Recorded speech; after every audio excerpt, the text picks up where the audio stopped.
ఆత్మ బంధువులకి నమస్తే సార్. ఒక పిరికివాడు ఊళ్ళోకి పోయేదానికి దారిలో పోతూ ఉంటాడంట. ఆ ఊర్లో పోవాలంటే శ్మశానం దారిలో పోవాలంట. ఆ శ్మశానం కాడికి పోగానే భయపడుతూ ఉంటాడంట. వాడు ఆ పక్కన నిలబడి ఎవరన్నా తోడొస్తే బాగున్నో వాడితో కూడా వెళ్ళిపోవద్దని ఎదురు చూస్తూ ఉంటాడంట. ఈ లోపల ఆ దారిలో ఎవడో వస్తువు కనబడతాడంట. నేను పిరికివాడిని తెలియకుండా వాడితో కూడా వెళ్ళిపోవచ్చు అనేసి ఆ నిలబడతాడు. వాడు రానే వస్తాడంట.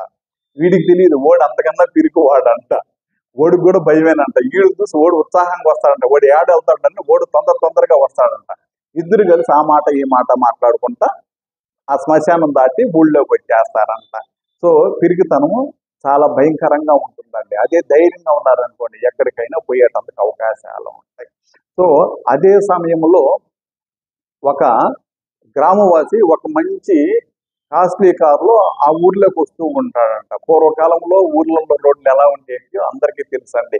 బుడదతో నిండిపోయి ఉండేటి. వర్షం వస్తే బుడద గుంటలలోనే తిరగాల్సి ఉండే పరిస్థితి ఉండేది. ఆయన కారు ఒక బుడదలో చిక్కుకొని పోతాదంట. పాపం ఎంత రేట్ చేసినా కానీ రాదంట. బుడద కొట్టుకుంటా ఉంటది అని చెప్పి అతను దిగి పక్కన చేరి ఎదురు చూస్తూ ఉంటాడంట. ఎవరన్నా వచ్చి సహాయం చేస్తే బాగుంది అనేసి. ఈ లోపల ఆ పక్క తోటలో రైతు ఇంటికి వద్దాం కదా అనేసి ఆ దారిలో వస్తూ ఉండి ఆ ఆ యొక్క ఆ పట్టణ వాసి పడేటువంటి కష్టాన్ని గమనిస్తూ ఉంటాడంట. ఏం సార్ ఏమైందని అడుగుతాడంట. సార్ నా కారు ఇట్లా బుడదలో ఇరుక్కోమేను సార్, ఎవరన్నా సహాయం చేస్తే బాగుంని అడుగుతాడంట.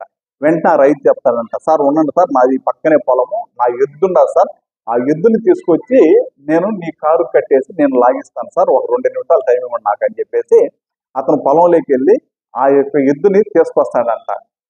తీసుకురాగానే ఈ పట్టణ వాసి దాన్ని చూడంగానే ఇతనికి నిరుత్సాహం ఏర్పడుతుంది. ఎందుకంటే అది చాలా ముసులుగా ఉందంట ఆ ఎద్దు పాపం. ఆ ఎద్దుని ఆ కారు కట్టేస్తాడంట ఆ రైతు పాపం.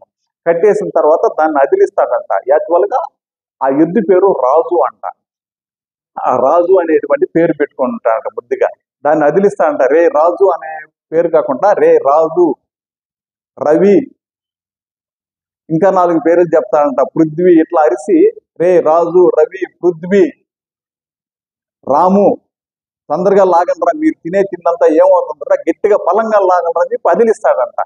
అవి ఎప్పుడైతే ఆ విధంగా అదిలిస్తాడో ఆ ఎద్దు తన బలాన్నంతా పట్టుకొని లాగి ఆ కార్ని రోడ్డు మీదకి తీసుకొచ్చేస్తాడంట. అంటే మంచి మట్టిలోకి తీసుకురాగానే దాన్ని నిమర్తా ఉంటాడంట ఆ రైతు. ఈ పట్టణ వాసికి ఆశ్చర్యం వేసి అతను కడిగి అడుగుతాను, సార్ ఏం సార్ మీరు ఒక ఎద్దును పట్టుకొచ్చి 4-5 పేర్లు పిలిచారే, ఎందుకని అట్లా పిలిచారు సార్ అని అడుగుతాడంట.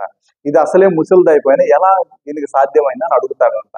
అప్పుడు ఆ రైతు చెప్తాడంట, ఇది ముసలితే కదండి, గుడ్డెద్దు కూడాను, ఇది ఒక్కటేనంటే దీనికి తెలియదు కదండి, ఇది లాగలేదు, దానికని దీంతో కూడా ఇంకొక 4 ఎద్దులు ఉన్నాయి, అందరం కలిసి లాగుతున్నాం కదా అనుకొని ఇది బలవంతా ఉపయోగించి లాగేసిందంటే అని చెప్తాడంట.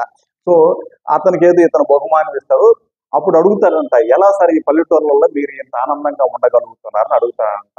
అప్పుడు చెప్తాడంట, సార్ ఇప్పటికీ మా కాలానికి చాలా తేడా ఉందండి. మా కాలంలో మా తల్లిదండ్రులు 10 మంది పిల్లకాయలను కన్నా కానీ చాలా ఆనందంగా మమ్మల్ని సాకేవాళ్ళండి. ఎందువల్ల అలా సాకేవాళ్ళు, చుట్టుపక్కల మా బంధువులందరూ ఉండేవాళ్ళము, ఒకరికొకరికి చేదోడు వాదాడుగా సహాయం చేసుకునే వాళ్ళము. ఏదన్నా ఇబ్బంది వస్తే చుట్టుపక్కల 100 మంది వచ్చేసేవాళ్ళు, మేమున్నామరా నీకేం కాదనేటువంటి భరోసా మాకు కల్పించేవాళ్ళు. అలాంటి ధైర్యము మాకు లేదు సార్. అందుకని మేము ఎలాంటి బాధలు కష్టాలు లేకుండా సంతోషంగా మా కాలాన్ని గడిపేశాము సార్. ఇప్పుడు మా పిల్లలకు పిల్లలు పుట్టారు సార్, వాళ్ళు మాకు ఒక్క బిడ్డ చాలరా నాయన, మగపిల్లడు కానీ ఆడపిల్ల కానీ, అంతకన్నా మేము ఎక్కువ సాకలేమంటున్నారు. ఎందువల్లనంటే వాళ్ళలో భయం పుట్టుకున్నది. అంతకన్నా ముందర భరోసా ఇచ్చేవాళ్ళు కూడా ఎవరూ లేరు సార్. చుట్టుపక్కల ఎవరికన్నా పొరపాటున చేయిస్తే వాళ్ళు మోసం చేసేవాళ్ళు లేరు తప్ప నిజాయితీ పనులు ఎక్కడా కనబడట్లేదు సార్.